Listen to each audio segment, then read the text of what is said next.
Good evening and welcome to KTC, Southern California Weekly Sangha Gathering. My name is Jody and I am the director of KTC SoCal. We are so happy to have Lama Adam joining us this evening, and we're happy to have everybody here tonight from all different time zones. We are obviously out here in Southern California. You can log on to our website, which is ktcsocal.org, where you can find information on our center, our upcoming events, as well as different levels of membership. You can also subscribe to our YouTube channel, which is KTC SoCal. You can make a donation to Lama Adam or to any of our teachers by following the link on the website or through the email newsletter announcement that we send out. If you're not on our email newsletter announcement and you would like to be on, please just send us a quick message and we'll make sure that we send that to you and put you on our list so you'll receive it every week and every month announcing our events. This evening, we are so pleased to welcome Lama Adam, where he continues his series on the wings of wisdom and compassion. Before we start, we ask that everybody please mute your microphones. And now I'll hand it over to you, Lama Adam. Thank you so much for being with us this evening. Thank you. Let's just take a breath. Had a busy day. I don't know about all of you, but it's good to be here. And I was telling somebody today that I'm doing this series, which is on Lojong, the mind training. And I'm amazed that we're on the seventh episode or the seventh section, and we're just getting to tong-len. And that's exactly what I hoped for. Like, because I know a lot of people have probably had tong-len instruction here. Maybe I've been practicing for a long time. And I really wanted to get into everything around the tong-len, the context or the atmosphere for that practice that so many of us learn quite early, often in on our path. So today I'm going to give just a pretty standard presentation, like the way I've come to learn and teach tong-len. And hopefully it will spark some new things in your practice. And it's something that can potentially be shared. Oh, I think, Daniel, you may be sharing screen by accident.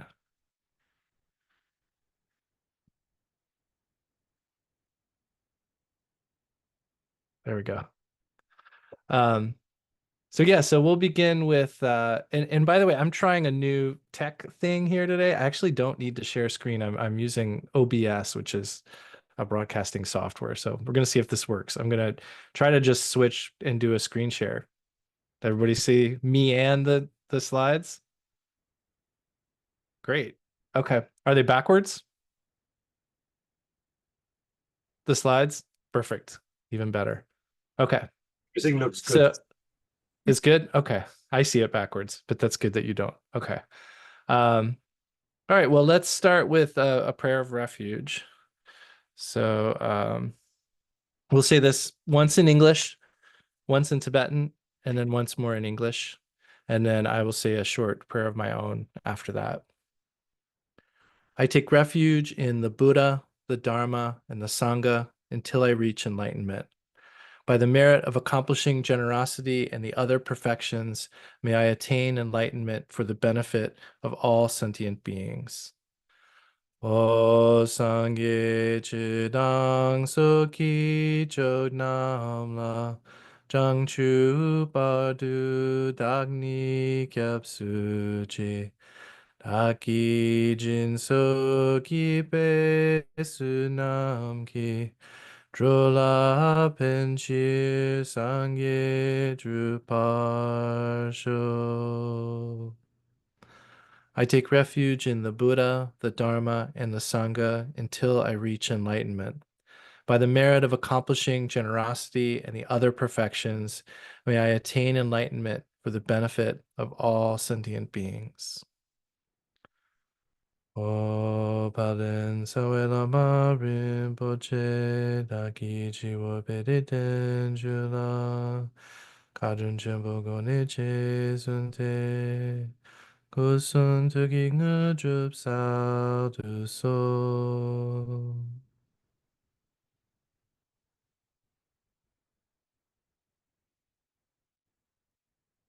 Okay, thank you. I was lucky enough recently to do some presentations for a bunch of first year college students at Denison University, and it's really an interesting time to get to interact with these students. I mean, it's their first days on campus. I mean, I think some of us remember what those were like. It's really one of the most obvious rebirths in our lifetimes, kind of going to a whole new place and a whole new social group. And um, luckily I was able to talk to all of the incoming students in small groups of like 15. So I did about a 5-minute presentation 30 times for groups of like 15 or 20 students, which if you've ever done something like that, it puts your brain in kind of a funky spot because you're just repeating yourself over and over. And then you're in the middle of a talk and you're like, did I say this yet? Or was that 10 minutes ago? But it was fun. It was really fun. And what I kind of focused on was just this concept of tight and loose, not too tight, not too loose. I mean, we start there in our tradition when we teach meditation. That comes with the posture before we even talk about the mental technique.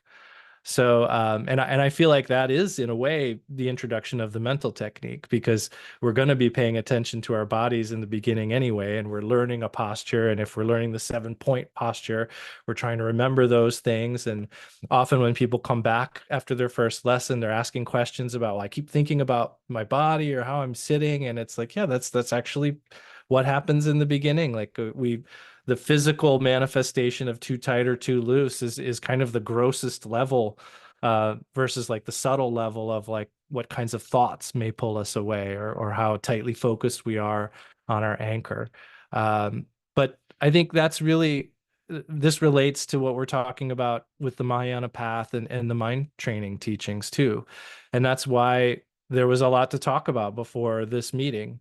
If this is anyone's first meeting and we're just doing tong-len, I think that's great too. Like this is a fine practice to do just as I'm going to present it today. But for the context, if you want to go back and watch other things before this, you'll get a much broader context, and the sections we'll do after this as well. But really, this idea of like not too tight, not too loose is in a way the whole story.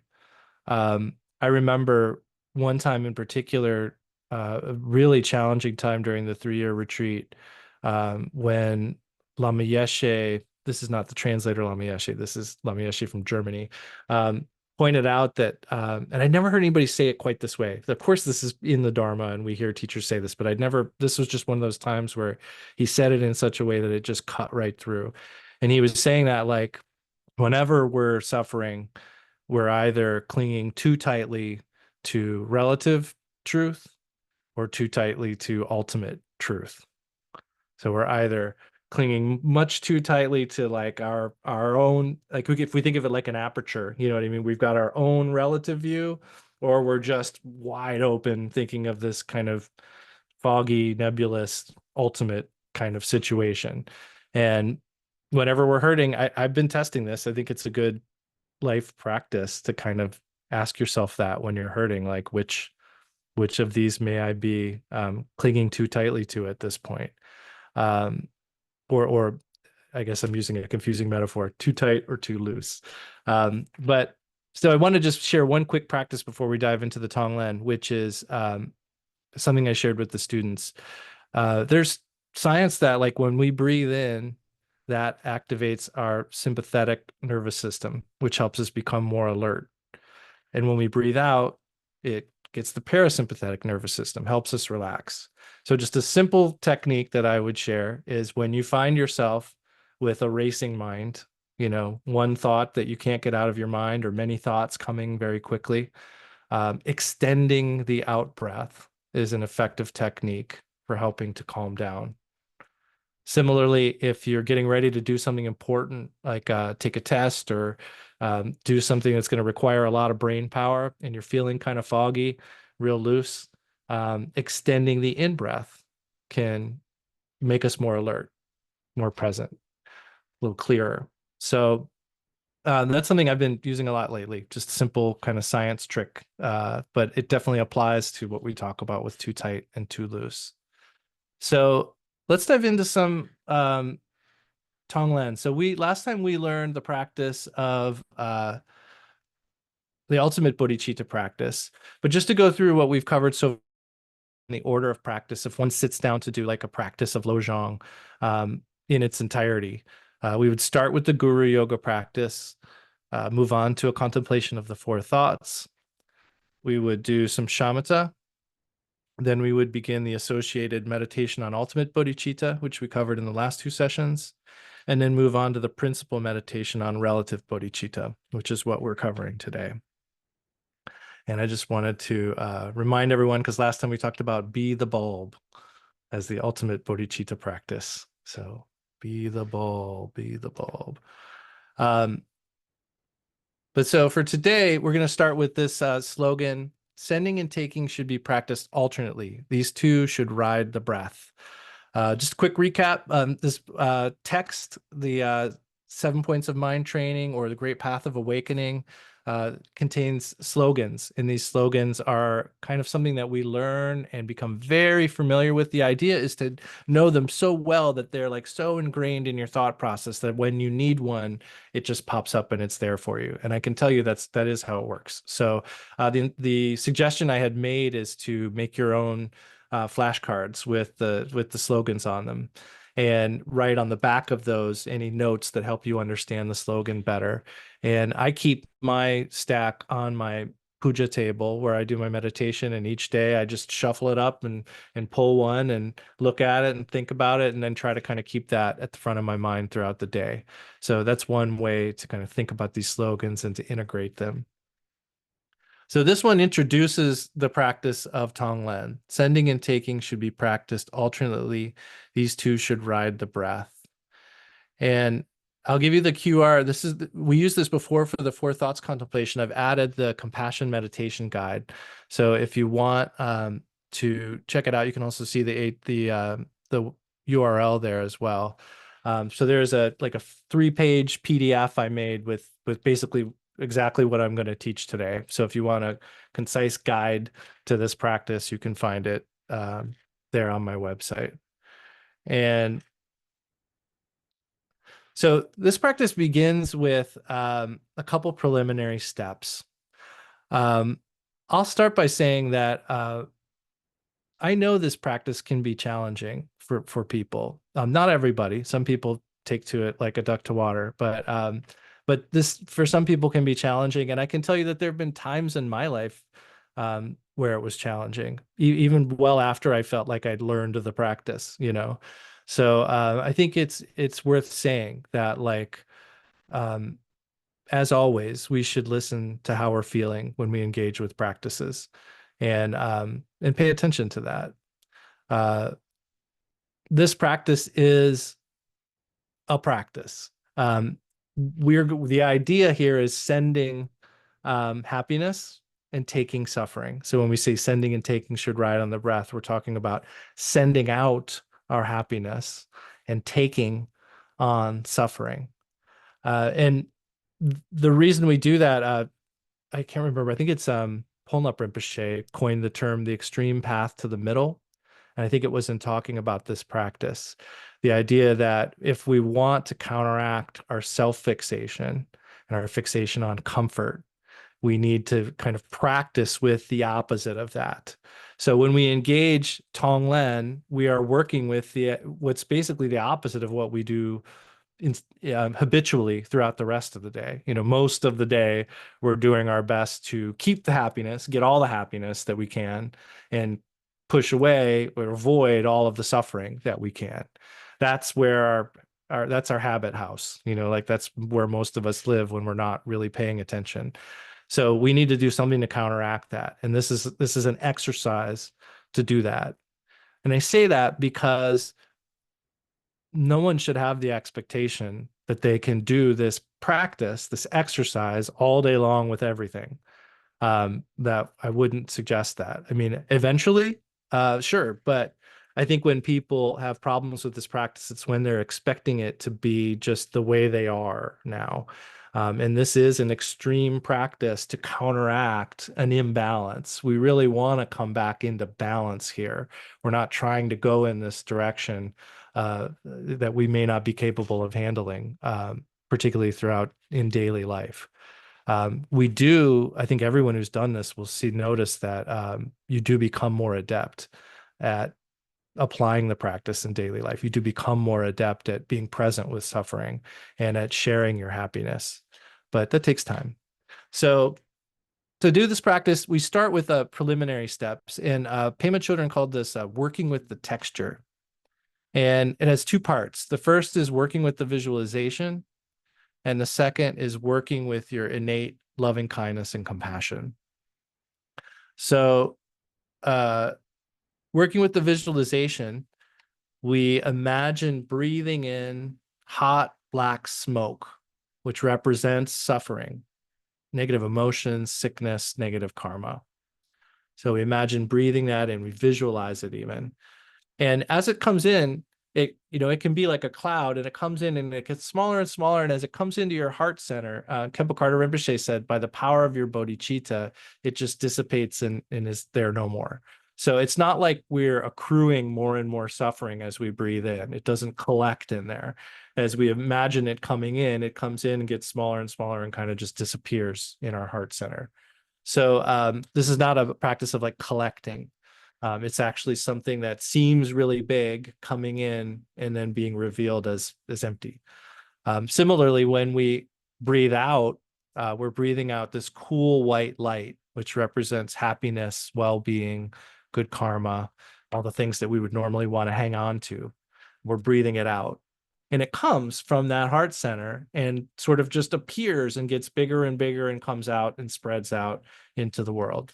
So when we do this preliminary step of working with the visualization, it's kind of, I don't know how far, but it's kind of just like right in front of us. There's suffering coming in that form of black smoke. We're kind of getting used to the idea of what that smoke represents.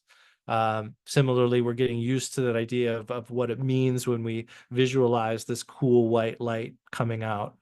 So we're working with the texture there, working with the visualization, but also starting to identify with what the steps mean, what the visualization means, what it symbolizes. And then we work with our loving kindness and compassion.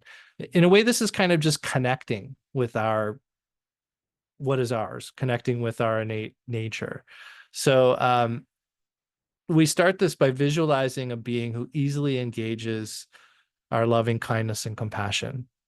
Traditionally, it's taught this should be your mother, but there are all kinds of different family relationships. And what really matters is that you use a person that when you think of them, you naturally have the wish for them to be happy and for them to create the causes of happiness. That's loving kindness. And you're wishing for them to be free of suffering.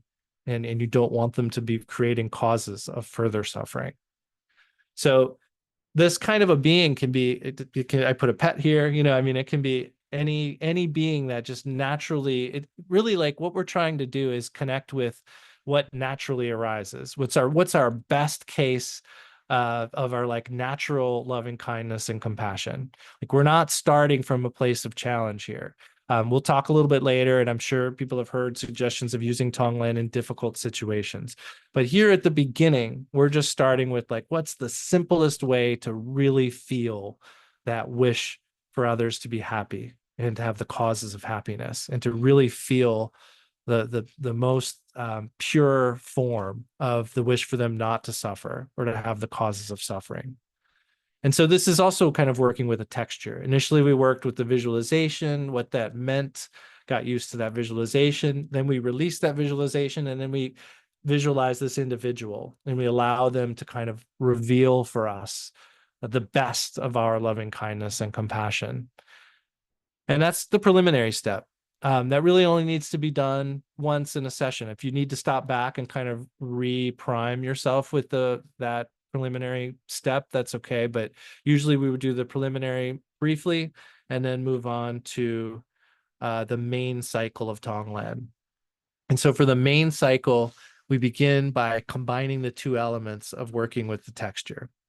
So we're now breathing in all of the suffering of this individual who naturally causes loving kindness and compassion to arise for us. And we're giving to them all of our happiness and well-being as we breathe out. And that's where this cycle begins. Simple, it's us and that individual. And we're imagining breathing in their negative karma, any of their sickness, things like that. We imagine we're removing it. We imagine we're taking it from them and taking it for ourselves.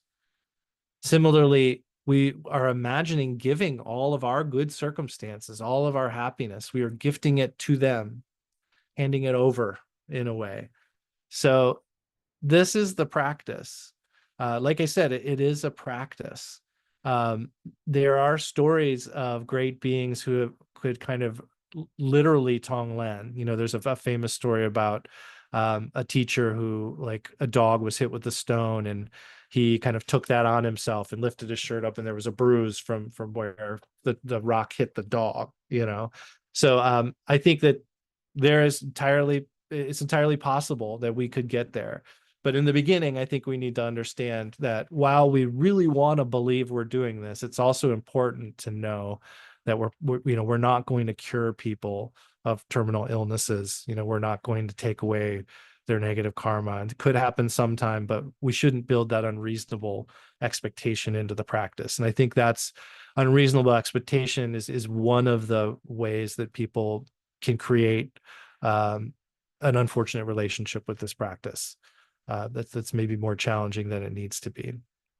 But that is the basic practice. We're just breathing in, we're taking away their suffering, we're giving them our happiness, and that should make us feel pretty good. Then we move on to the next step, which is gradually adding beings, continuing to take on their suffering and give them our happiness. So I'll usually start with one person, and I do a couple breaths, and then I add a second person.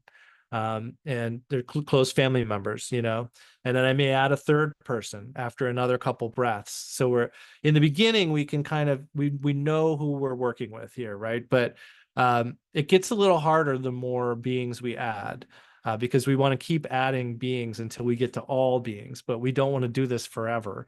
So, you'll have probably an experience where you know the person, and then a couple people around them, but then it's going to get to the point where you're not going to be able to see all the faces, and that happens pretty quickly. And then this becomes not just a visualization, it's a little conceptual too, because we have this idea that it's more and more beings.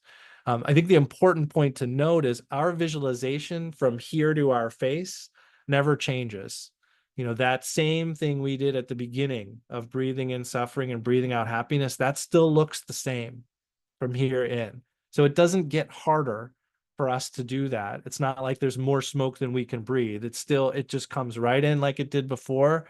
And to me, I mean, like, I think the big reveal of this practice for me is just like, this is really like connecting with and appreciating that our loving kindness and compassion is limitless. Like, it can be limitless.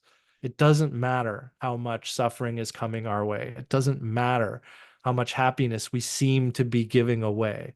Like, we don't actually lose it. And similarly, it doesn't matter how much suffering we take on. That doesn't mean we're going to be immobilized. Like, we can actually, we need to figure out a way to keep moving with suffering and happiness. And this is a chance really to connect with that nature, that nature of limitless loving kindness and compassion. And I think we see that in the fact that no matter how many beings we're using, that visualization as it comes into our nose and our heart center is the same. And similarly, that happiness that comes back out, it is enough for all beings. And that's what we're working with here. So we're adding. You can do that either. I mean, there's a number of ways to do that. And honestly, this is, I think, where the creativity of this practice comes. Like, what ways do you want to expand? You could do it. I've heard Khenpo Rinpoche teach it as like geographical, like it could be people in your house, people on your street, people in your neighborhood, people in your state. You could be doing it in terms of, I'll tell you, when I do it, a lot of times I use venues I've seen concerts in, so I think of like a small coffee shop where I saw a band, and then I'll think about like a small like room, like a little club, and then at some point I get to Madison Square Garden, and then I'm thinking of the Gorge in Washington, which is huge, and just filling it with beings. And so there's all kinds of ways of doing this. But that's where you can kind of get creative, is how you expand out. And eventually we're going to expand the visualization to include all sentient beings. That's where we're headed. We start with the one and we go out to all. And it's important to note that all includes you. That I don't think I knew that in the beginning. It seems obvious, right? But I think a lot of times people forget, like, all includes us, like we're no being accepted. So that's where we're heading with this main cycle of tong-len. And then finally, once we've done a couple breaths for all sentient beings, we let the mind rest briefly. And when the first thought arises, we begin the cycle again. And that resting of the mind will likely be incredibly brief. And it's not the kind of thing where we get to pick how long it is. When that first thought comes up, start the cycle again. So it can be incredibly fast, but it's also incredibly important. And it doesn't matter if it's long or not. Like, it's not a thing where we should be trying to gauge like, oh, I was able to, go for this long, because most likely if we're having those thoughts like, oh, I can make it go a little bit longer. Like, now we're not resting the mind anymore, right? So when you have that first thought, back to the beginning. So to summarize all of that, the main cycle, you and the one being you started with, expanding, all beings, rest. And that's one of those main cycles of tong-len. And then in terms of some tips, the preliminary steps only need to be done once per session, but do as many repetitions of the main cycle as you're able. Preliminary steps may take a couple of minutes, and the main cycle shouldn't be more than about 5 minutes. I've heard a few teachers say times for that. I mean, I don't think the point is that there's an exact amount of time it should be. I think the point is not to let it go on forever. And the next tip should make a little more sense too. Some people find it beneficial to like flash on a specific instance of suffering or happiness. But don't get bogged down with any specific situation. And what I mean by that is, when we are thinking of taking on the suffering of beings, like for instance, the person that we start with, the mother in traditional teachings, like if we're starting with our mother, we may know her sufferings, and we may know the things that make her happy. And those things may come to mind. And it's probably good because that's going to make the practice feel more real to us.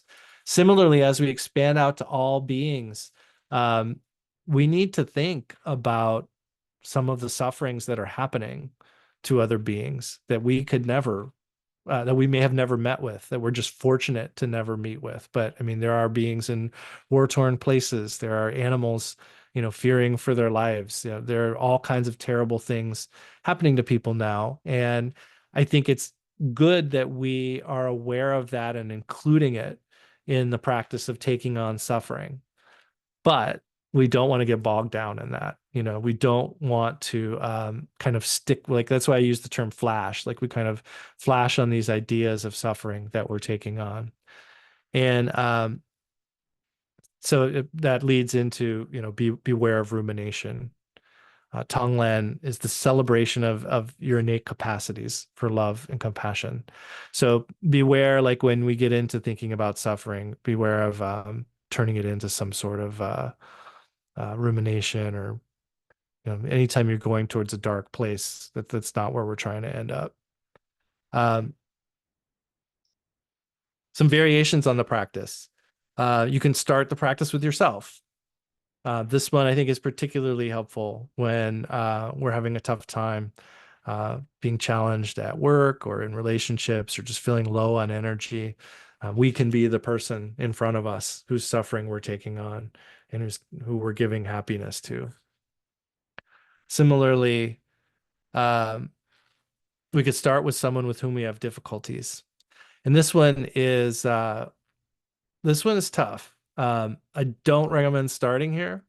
Uh, this it's I think it's best to start with the practice that was just described, with beginning with an individual who naturally causes loving kindness and compassion to arise, and get some facility with the practice there before we try to do it with people who are challenging for us. But I think everyone's probably done some tong-len for political figures and all kinds of world uh, figures, people on the world stage. Like there are lots of opportunities to do tong-len for difficult people, and it is very helpful. But like I said, I wouldn't start there. Tong-len in daily life. So this practice is portable. Um, Practicing a kind of compact tong-len throughout your day, especially when we see others suffering, or adversely affecting those around them. This is, I think, one of the first ways I ever kind of learned to do any kind of applied practice in life was just being out in the world and hearing people upset, or being hard on service workers in a restaurant or a post office, like when you hear people angry or hurting. Similarly, like anytime I hear a siren, like I try to always do tong-len, and it's become just natural because someone's suffering there, and this is a good opportunity to do the practice. What I mean by compact is we don't have to do all those steps. We don't have to do preliminaries and things like that. We can just hop into visualizing taking on suffering, giving happiness. We can just kind of click into that practice. It doesn't have to be a complete formal thing. In fact, we don't even really have to visualize if we don't want to. We can just imagine we're taking on their suffering as we breathe in and giving them our happiness as we breathe out. That's what I mean by like a compact practice. Similarly, practicing tong-len for people we're about to have a difficult conversation with. So like if we know we're going to go and we've got this meeting with the boss, he made us do something we didn't really want to do, or somebody else was supposed to do something and he gave the job to us and we're not happy about it and we've got to handle the situation. This is a great thing to do before, uh, especially like I've found too, like especially when like you find yourself maybe questioning the motives of an individual who's challenging you, like I could give a whole other teaching on that, on the idea of like assuming the best of others. That is that teaching in a nutshell is it's always best to assume others have good intentions if we can, but act in a wise manner. But still, when we go in for these difficult conversations, particularly if we're feeling a little distrustful of their whether they have our best interests in mind, tong-len can be really helpful. And then this one I love is just practicing tong-len as we interact with others, especially while we listen to others speak. I did a book study a while ago for Columbus KTC, and one of the things that we did that I thought was great is we would start each session. It was like a discussion group, suggesting that everyone do tong-len whenever anyone else was speaking. Because, I mean, I know for me, if I get in a group, it's like a discussion group, and now it's my turn to speak up. Like I'm always nervous right at the beginning of when I start talking. And I may stumble over my words a bit, have a hard time expressing myself. And so kind of having a group tong-len when someone speaks adds this aspiration that you want them to feel like a fluidity to their communication. You want them to feel like they're able to communicate what they want to communicate and connect and really get their meaning across. And when you explicitly share that at the beginning of a meeting, then everybody knows that people are thinking that and doing that for them while they talk. And that's great too. So I just think tong-len, it doesn't have to just be for when things are difficult. It can be a wonderful way to just improve the atmosphere in a room, just to make, kind of scent the room with loving kindness and compassion. And then the next slogan here is really tied to this daily practice stuff, and it is three objects, three poisons, three seeds of virtue.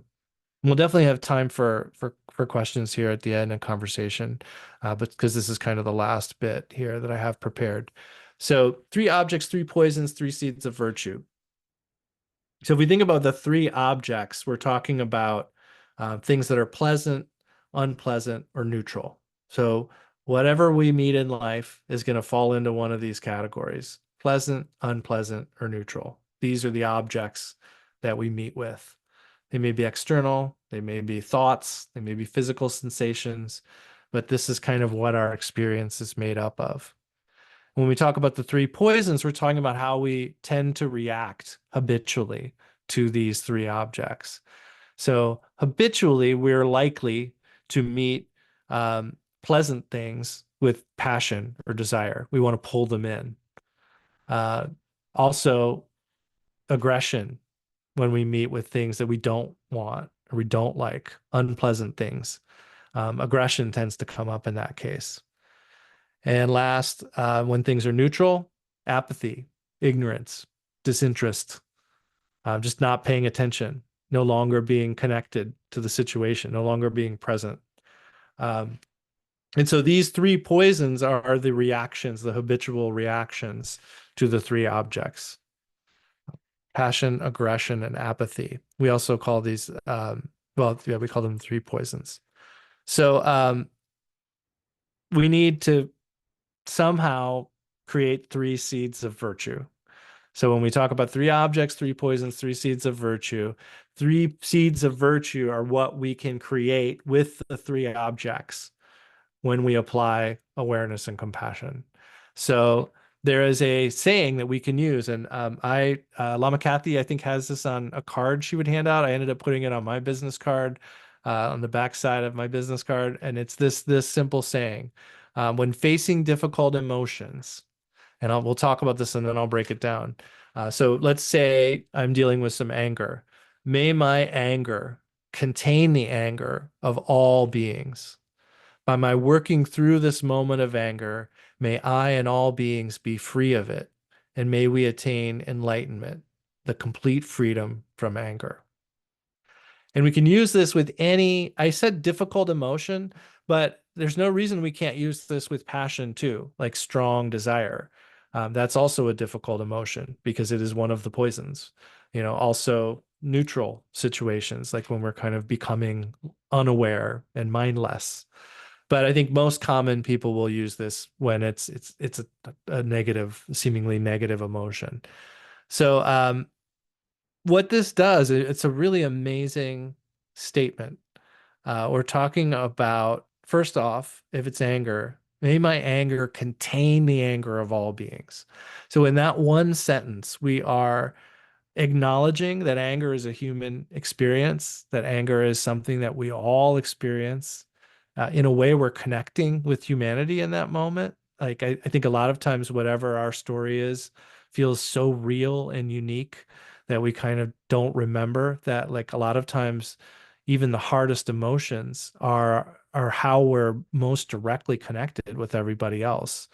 And so we can take these situations of strong emotions and make them seem like those emotions are separating us, when in fact they are what flows through all of us, and so we can see those situations of strong emotion as a situation of connection too. So in this first sentence, we're recognizing that all beings have anger. We're also flipping the habit on its head, because normally if we're meeting with a negative emotion, that would be unpleasant, right? And so we're going to try to push it away, aggression. So we don't want that. That's our normal habit. So in order to turn that object into a seed of virtue rather than a poison, we're going to take it on. We're going to say, may my anger contain the anger of all beings. So it's my anger. I'm going to hang on to it here, and I'm going to let it capture and contain everyone else's difficult emotion. So it's like the practice of tong-len. We're imagining taking on all the anger. Like what I'm feeling it now, I'm going to be here with it. I'm going to feel it, and I'm going to feel it for everybody else. Um, and we say, by my working through this moment. So we're also recognizing this is impermanent. Another thing that we tend to forget, and or try not to remember. You know, that's a funny thing about the word ignorance. And I'm sure I've mentioned this before, but it took me 10 or more years of Dharma practice until one of the teachers, I think it was Chogyam Trungpa Rinpoche, explained that the root of ignorance is ignore.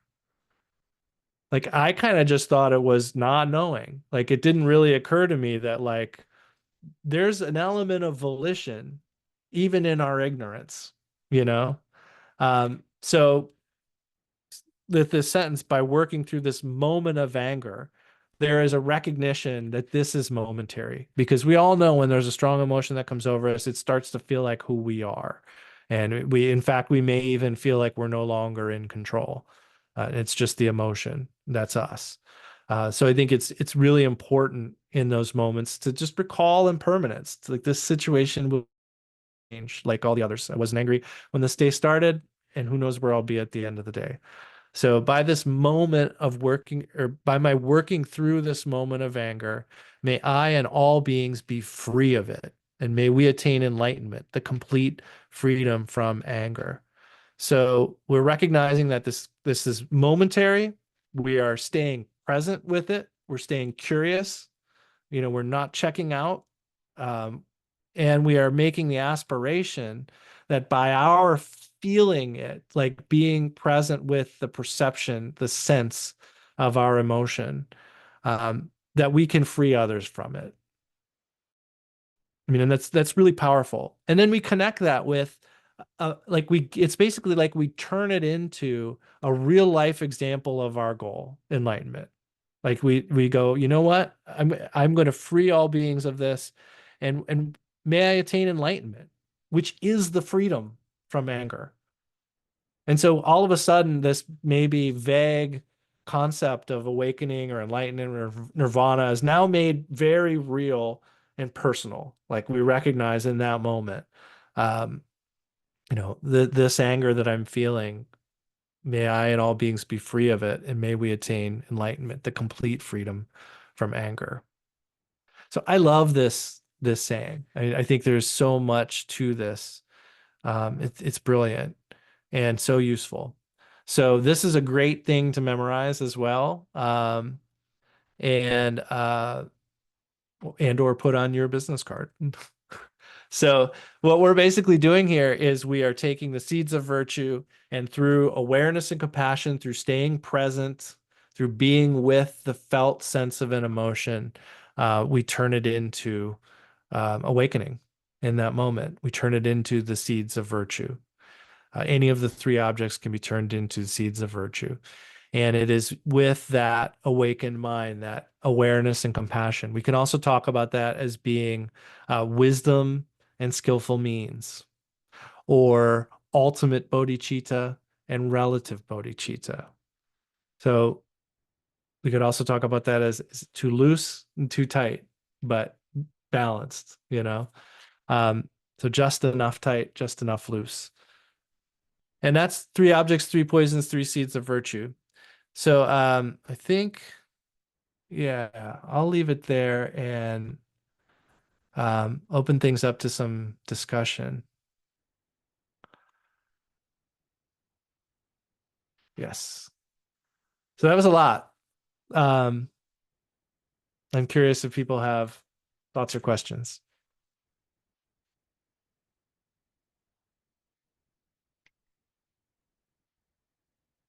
I just have a comment to make. Well, a few. I mean, tong-len is like I've been hearing about it and practicing it for a long time. But here in LA, we have so many people who are just out on the streets, like suffering. And I do a lot of volunteer work on Skid Row with animals and humans, and that's when I use it the most. And Mm. and that's where the rubber meets the road for me with tong-len. It's just really taking all that in, and it is hard. It's a hard practice. It's always been. And then when I was explaining it also to a friend of mine, she was saying like, always with you Buddhists, it has to do with the mother all the time. Difficulty with that because, she has issues, right? And so I was like trying to explain that to her that it doesn't have to always be the mother. But anyway, Yeah. those are my comments.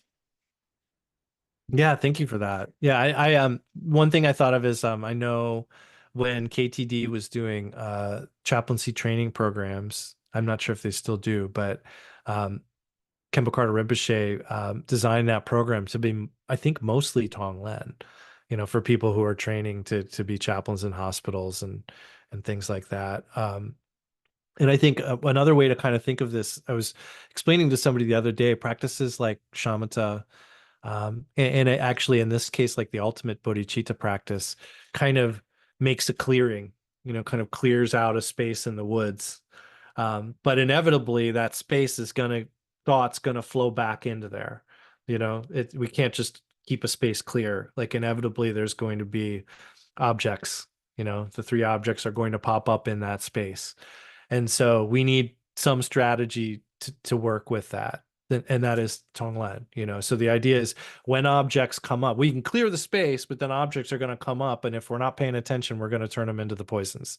That's kind of generally what's always going on. But when we can remember, when we can be present, when we can build a habit, then when those objects come in, inevitably we'll notice the beginning of the poison. I don't know if other people have had this experience, but I feel like I remember to do tong-len when I see a poison. It's not like every time I automatically am, acting out of love and compassion. Like there's always a little anger and I go, oh, you know what? I can turn this to tong-len. Or there's a little attachment and I go, oh, I can make this tong-len, So, and I think that's really important because I've heard a lot of teachings that say that, it's that first moment of reaction that is purely habit driven. So when that initial reaction, that initial habit of a poison arises, of course that happened because of how many times we've reacted that way throughout this life and potentially previous lives. Like that first moment, of course we reacted in the habitual way, but after that we can do something different, and we've got to have something ready to do different. And we've got to also remember that in that first moment, we've got to see that as the reminder. So that's another good just general life practice tip is like distraction, anger, desire, all kinds of things. Like we need to recognize those moments not as like a moment of failure, but as a reminder to turn towards awareness and compassion. Like that's the wake up call. And I'm so glad it came up, like, because now I remembered to do some practice in that moment. So, yeah, that's what that made me think of. So thank you. Anybody else have questions or ideas about this presentation? Maybe tong-len stories. There's so many good tong-len stories. Yeah, Jared. Yeah, no, I thought very well done. I learned a lot from it. And I've been doing Tonglen for a while, but it's always good with almost every Dharma teaching or book I've ever read, going back through and hearing in a different way or from a different perspective is always really quite helpful because you pick up something new. And one thing that I picked up, which I wasn't really well, I'm in the practice of, I should say, because I do it as part of my daily practice.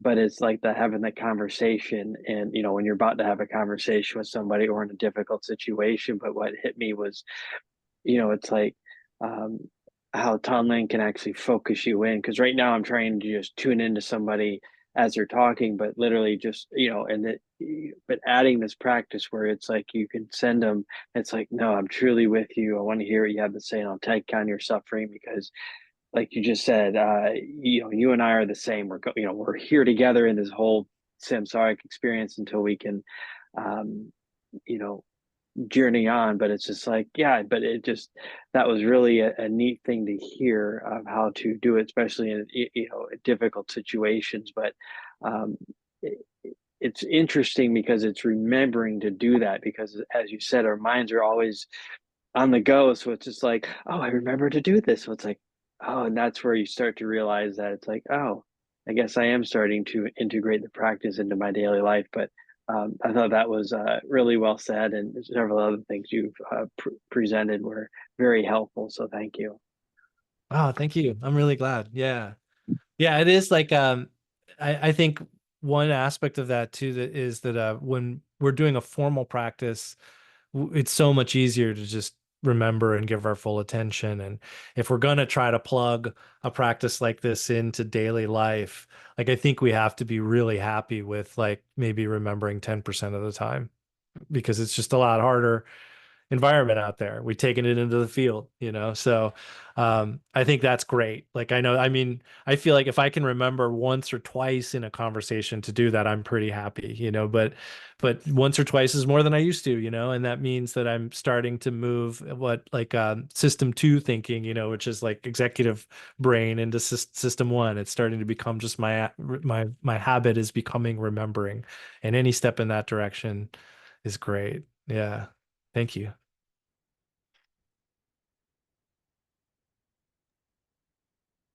Daniel.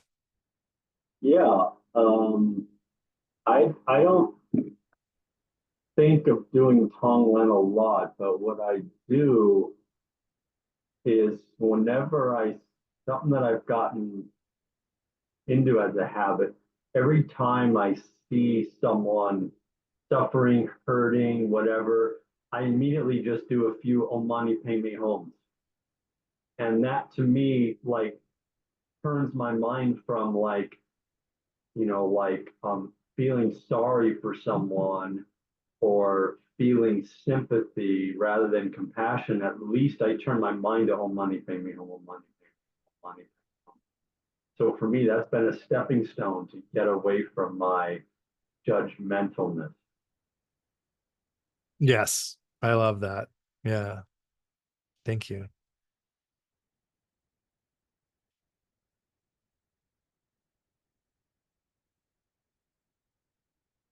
Any other thoughts?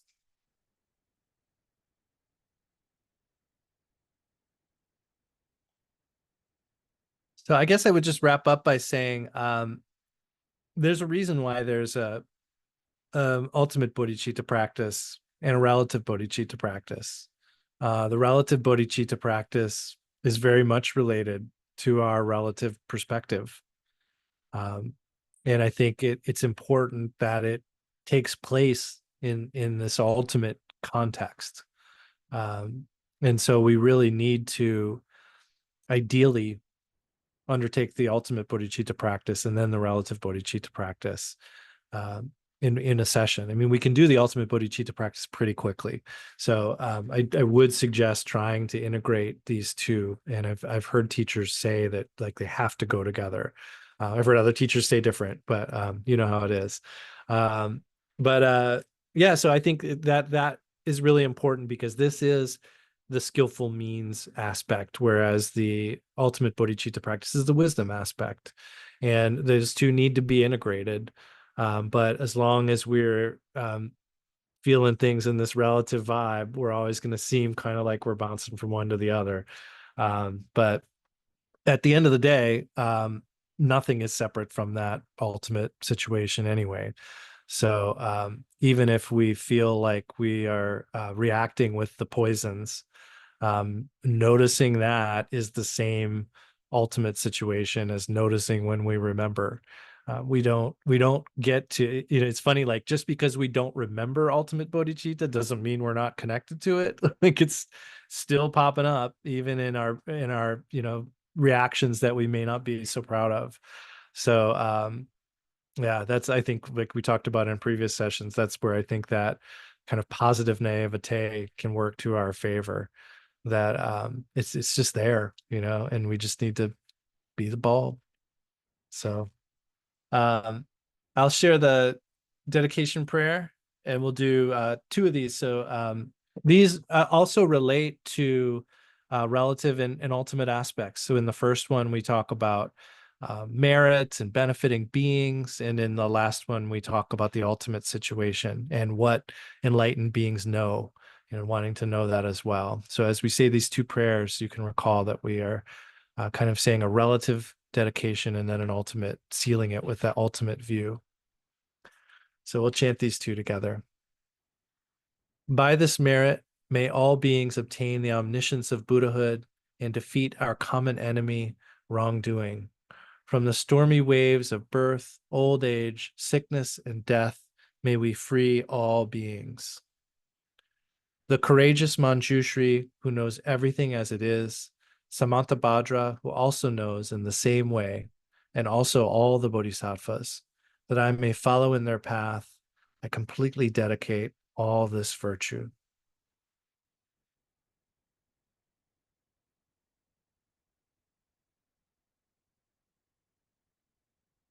Okay. Thank you, Santa Monica. I miss you. Thank you, Lama Adam. Great to see you. Thanks for the teaching.